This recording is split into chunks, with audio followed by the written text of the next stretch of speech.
multi-dimensional and existing of multiple images, and people are kind of looking at the space in between, in between pictures when they're placed next to one another in a sequence and so on.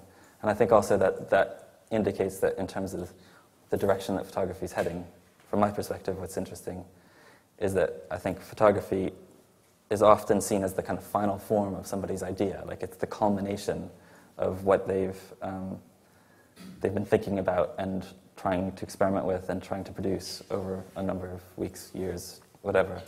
And I think now what's happening is that a lot of people are starting to use photographs as instigators for ideas. So they've kind of reversed it in a sense, and using the photograph as a starting point rather than as the end point in really interesting ways.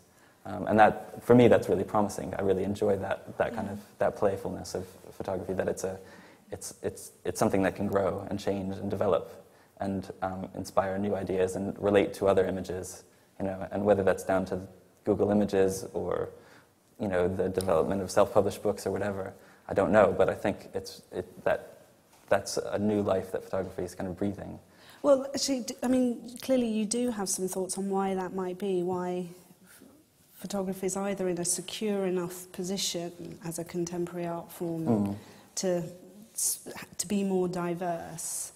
Or I think it might have reached a certain state of maturity where there's a wide enough audience, there's a certain confidence, there's a certain understanding, not necessarily a complex understanding, but a general understanding of how images work, in a public realm.